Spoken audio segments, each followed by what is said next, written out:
Hey Jessica, how's it going? Thanks again for allowing me to do this seminar by way of video instead of being there in class participating and giving out my thoughts, my opinions, and the questions. I apologize for this being a day late. Our family had been ill over the weekend, but in any case, regardless, I this is my submission for the seminar two participation. So here we go. The first question that you gave me is, what do you know about the 60 scoop? Do you think this can be considered adoption? Before this, I've never really heard of the term 60 scoop. Although last semester I took Indigenous Studies, um, specifically media studies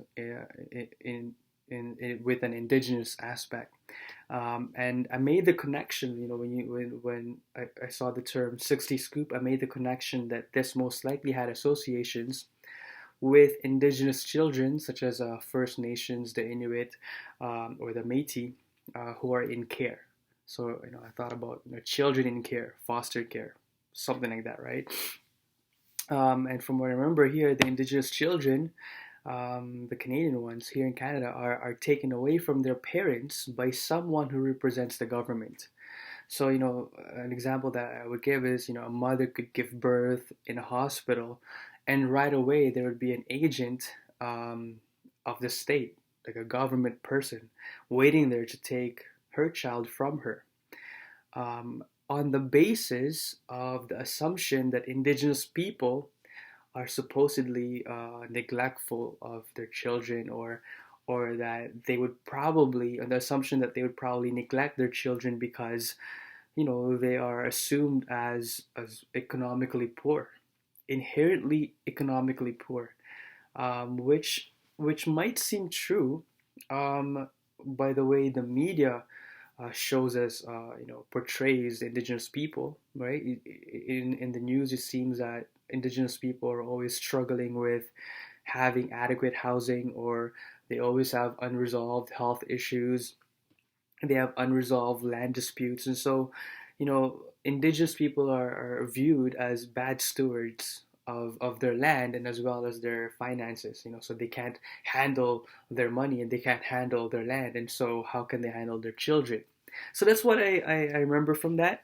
And I actually provided, on the transcript here that I'm going to send you as well, I provided my references. And this is, I learned this from Robert Harding, in a 2005 article that he put. It's almost kind of like I think it's a part of a book from what I remember. But yeah, so Robert Harding talked about it this way, wherein indigenous people are portrayed in the media in such a way that it just became natural for Canada, and the government of Canada, to assume that they don't know how to take care of themselves.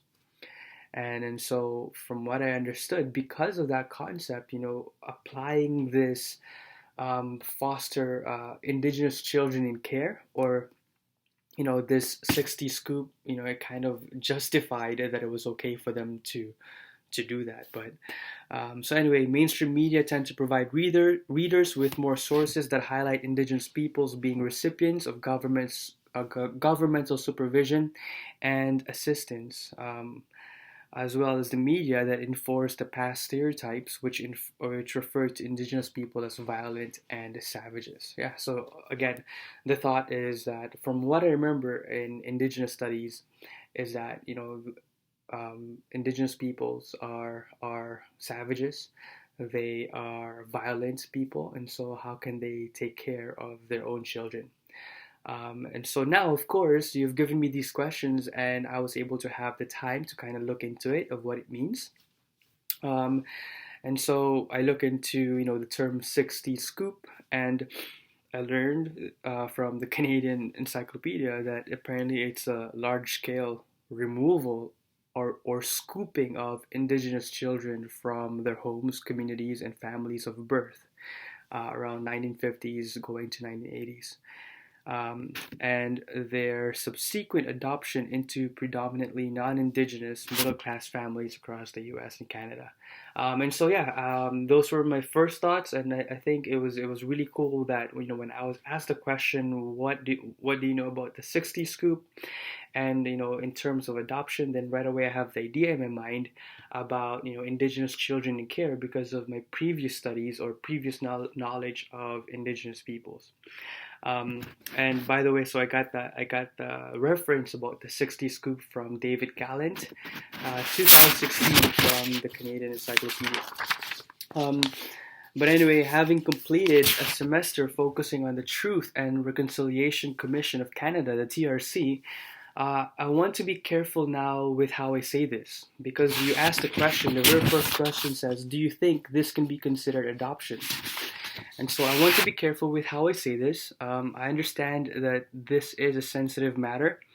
I want to acknowledge the reality of the injustices that were done towards the Indigenous peoples of Canada simply because they were perceived as savages and as bad stewards of the land, as people who were perceived and understood as those who did not approve advancing society, modernity, or innovation. Like they were seen as people that were stopping innovation, right? So I could we could understand that's why Canada is Canada kind of wanted to take over their mindset and their culture and their heritage so that it could move forward in its nation building purposes. Um, so although they were perceived in a wrong way, right, because they were concerned, the indigenous people were actually concerned. From what I remember, they were concerned with preserving their culture. They were concerned with preserving the land and caring for the land, and the way they looked at their existence had also had something to do with sharing the land, right? Like they don't own it. Versus the Canadian Eurocentric European mentality of like, no, we own this portion of the land, you own that portion of the land, right? And so that's why that's why they were looked down upon. People look down on them, or the government of Canada looked down on them, and perceive them in the wrong way. And so the government of Canada continued with its nation building purposes regardless of the psychological and the other traumatic effects that the actions have caused towards the indigenous people and this 60s scoop. Um, and so my in the transcript you will see that my references for that is again Robert Harding from 2005, Donald McHugh from 2016, and also Rick Harp from Media Indigena podcast.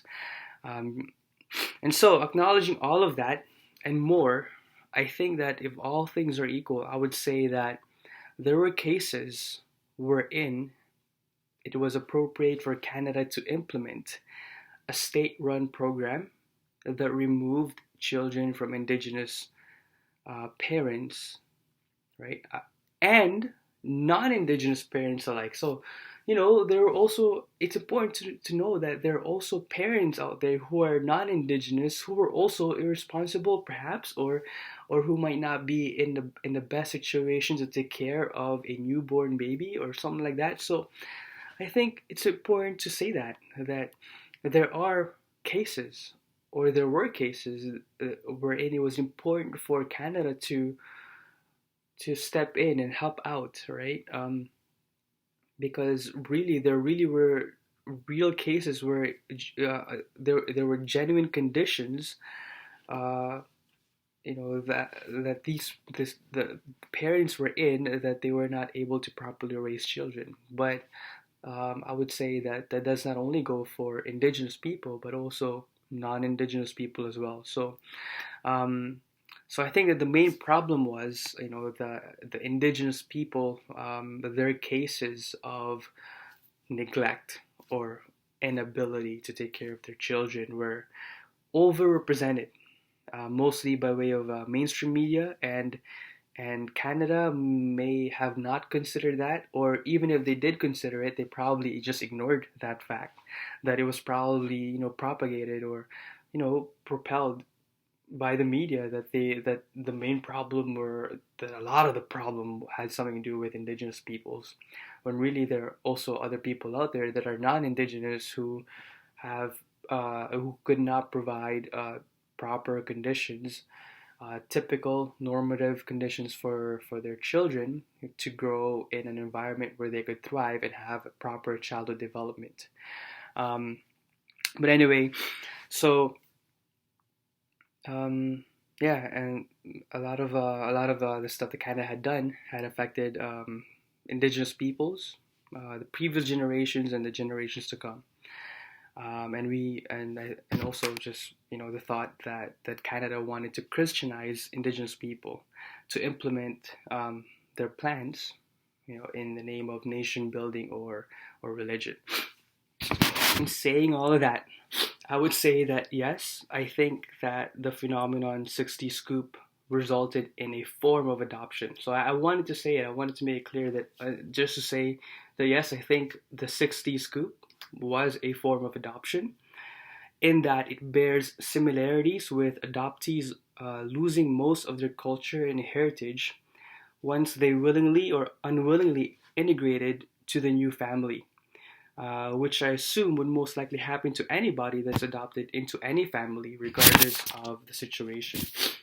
So otherwise, the process of adoption would most likely prove to be difficult if, the adoptee continues to, day in and day out, repel and rebel against the new family culture into which he or she is adopted.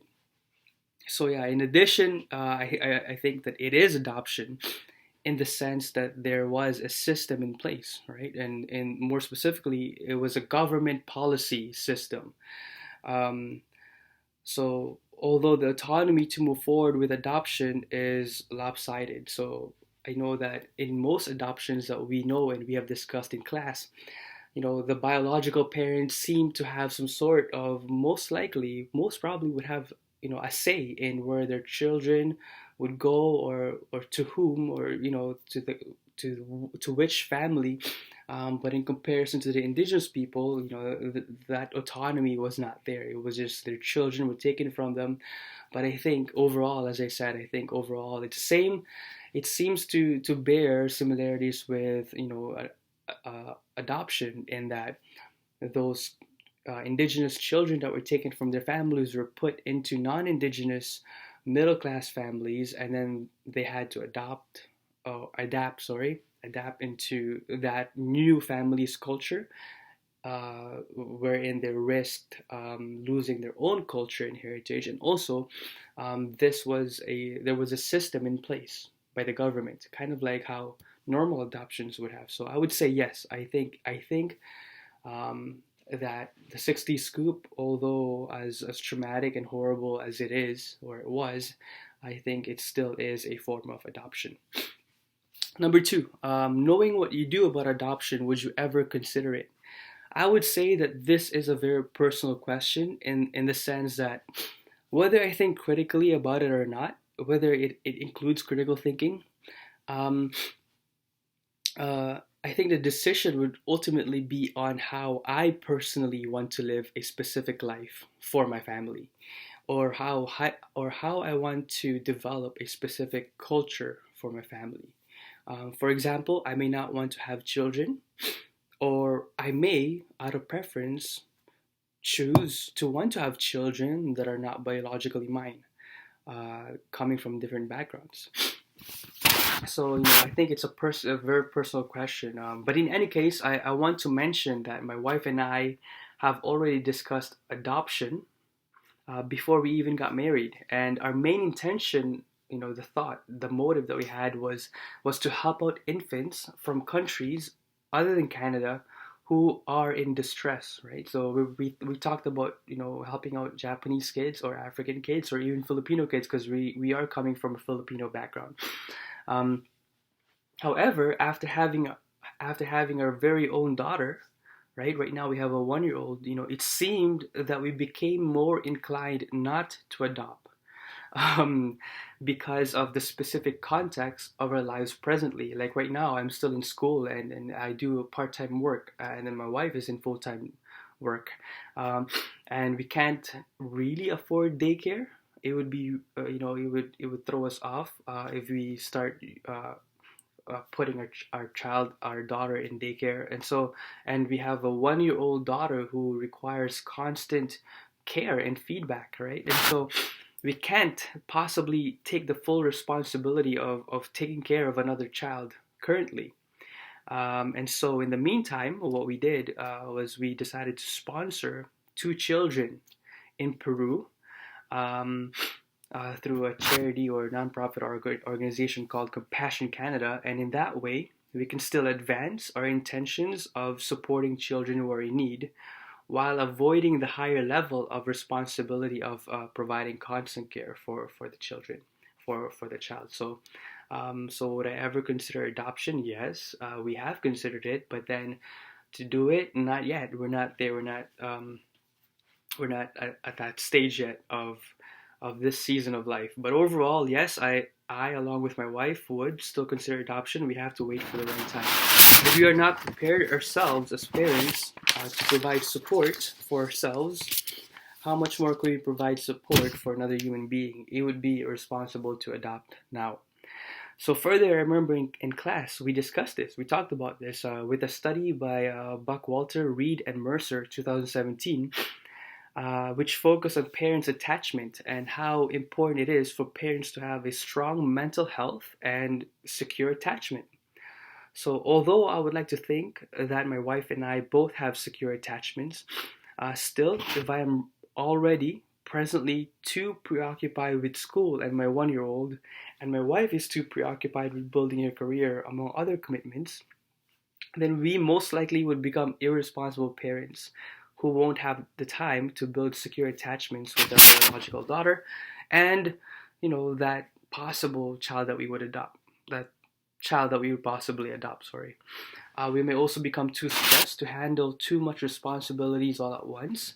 Thus, it could result in us being stressed. That could lead to some sort of other mental health issues, or a decrease in mental well-being, or mental or emotional well-being. We might become depressed at some point.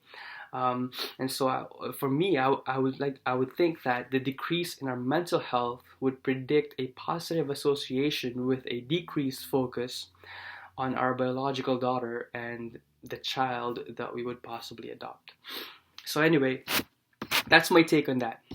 Number 3, what are some possible considerations needed before adopting? Well, I think that before adopting, it would be wise to consider the child's past life, right? So, where the child is coming from. Is the child coming from a poverty ridden family, an abusive family, or a family that was substance dependent?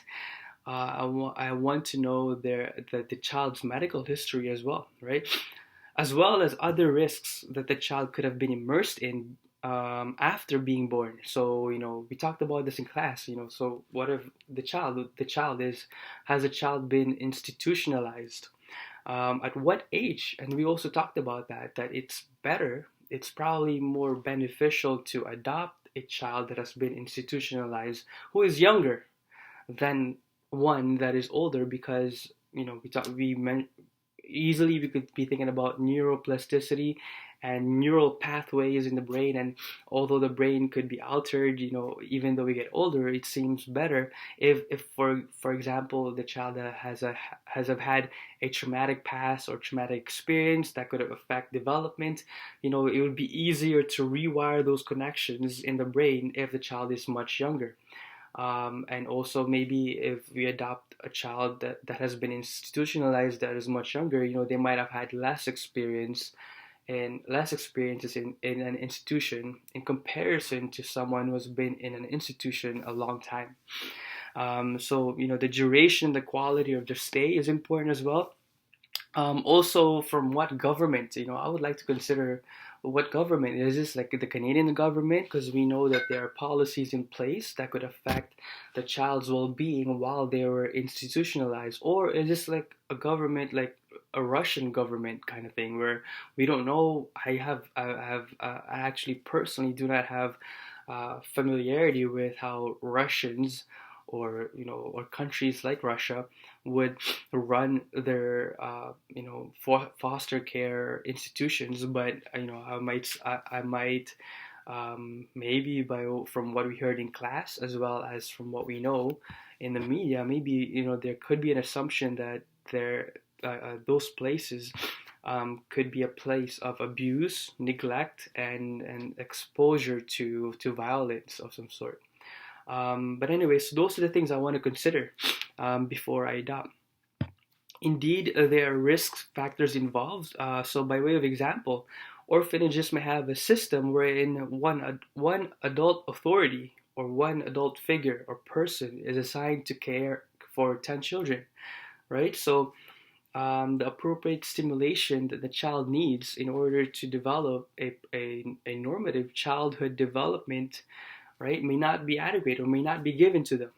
So, with what we already know in psychology and with what we have discussed in class, there are evidences to believe, or for us to believe, there are evidences that suggest for us to believe that individuals or young adults who were once institutionalized have a higher risk of being involved in self-destructing behaviors, such as actually an actual check of the research by Catherine Hunter in 2014, and she is a senior research officer in the child and family community in Australia.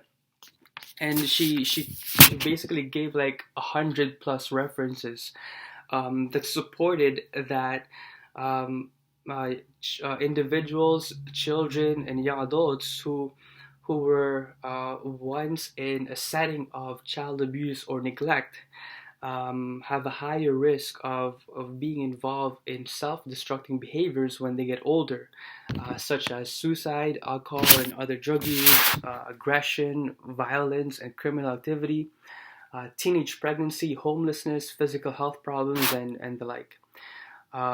So, again, mostly due to previous abuse or neglect.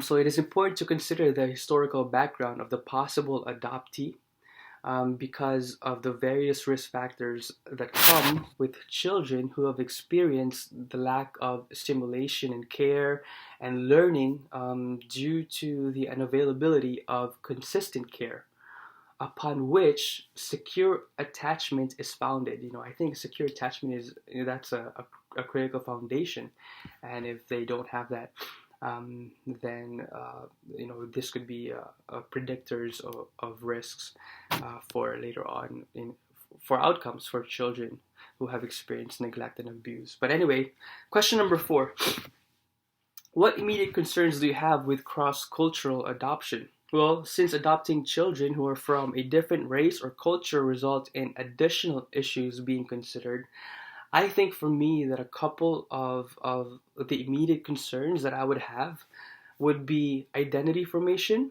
and rewiring attachment, just as we have discussed in class, right?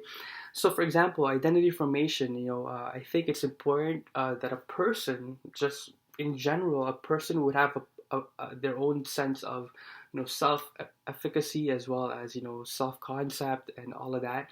But another thing is to have pride in one's race and one's own culture, right?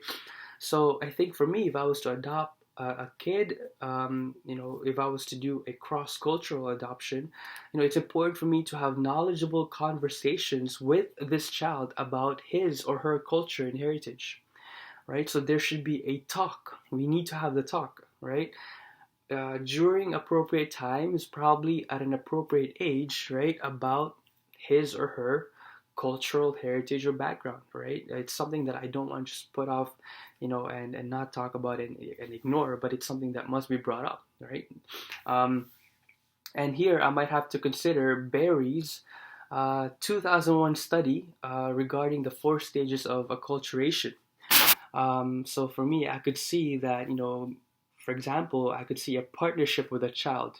I may encourage the child to work towards integration, right? Instead of what we talked about in class before, as well as in our exam, instead of assimilation or marginalization or separation, I think it's important for me to, if I was to do a cross-cultural adoption, I have to consider this identity formation and the process of acculturation. I think it's important for me to apply integration, right? Wherein they would keep, apart, they would choose, or at least I would let the child know about his or her heritage and culture and background, and let him or her make that decision whether he or she would want to hold on to those cultures and heritage, and also at the same time working with the Canadian culture, because I live in Canada, we live in Canada, and I grew up in Canada. So I would love to, if I was to do this, I would do, apply integration.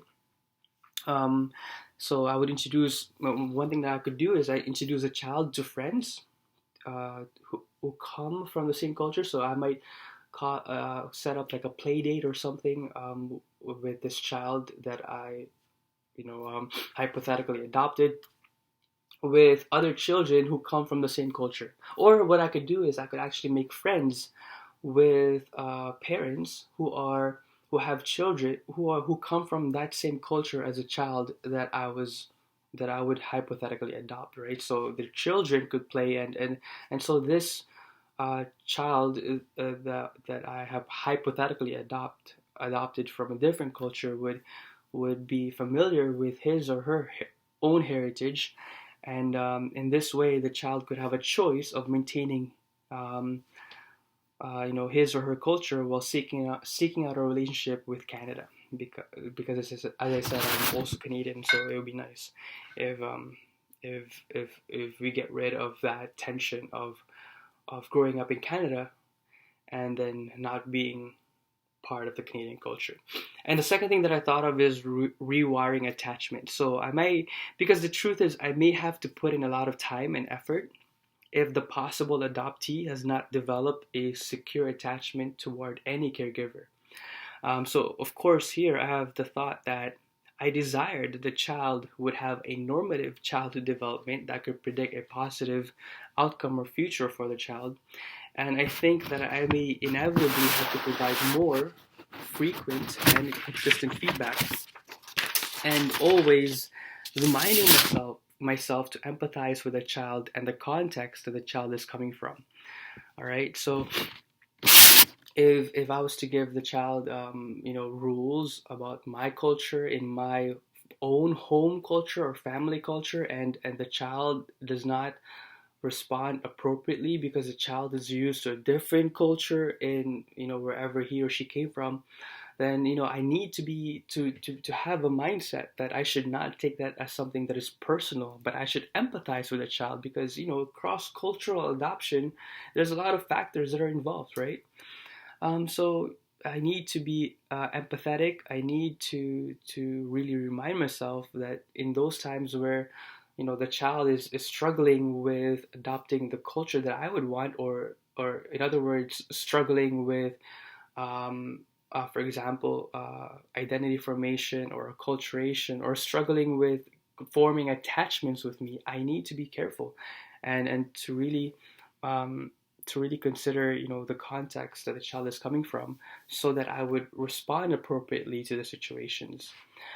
Again, this will be a focus on helping the child integrate into the new culture while dealing with emotional well-being, as well as my own secure identity and attachment. Right, so again, as I said, two things, right? Identity formation and rewiring attachment. And so I think it's going to take a lot of work for rewiring attachment.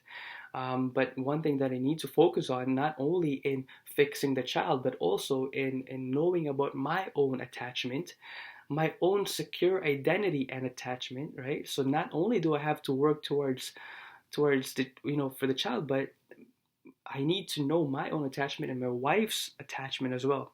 We have to make sure that we are solid and concrete with our own identities, so that we can provide a safe place for the possible adoptee to thrive in an environment that encourage identity formation and secure attachment. So I think those are the two things that I would work on.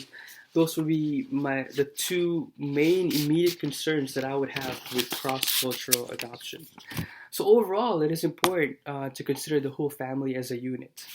In conclusion, I would like to say that my responses for this specific seminar had caused me to look for helpful guidelines from different perspectives. I realized that in the beginning of the of me answering the questions, I used my previous knowledge about indigenous media or indigenous studies as well as history. And then I also saw some of Bronfenbrenner's bioecological model being applied and how I think through the process of adoption, right?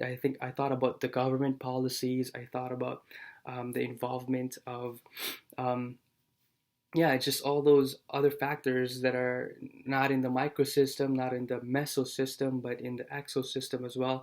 And as well, I mentioned attachment, Bowlby and Ainsworth's attachment, so all those things. And also I added my own personal perspective, of my own autonomy of how I would want to raise my family and how I would want to shape my own environment. I also used social sciences and psychiatry when I referred to Catherine Hunter's study with Child and Family Community Australia. As a her, she as she did her research there with hundreds of references that refer to psychiatry and pediatrics and all that stuff. And also, I noticed that I took some information about our own family development studies, as well as in psychology and sociology. So I think it is important to understand that family diversity requires the use of multiple ways of knowing. And again, I couldn't help but think about the context. So I would just like to say that context is a crucial thing to consider when it comes to this topic of adoption. So again, Jessica, thank you again for letting me do this response here. And apologies that it is a day late, and I hope that you understand. But in any case, I really enjoyed doing the research for these questions, and looking forward to the next one. See you soon. Thank you.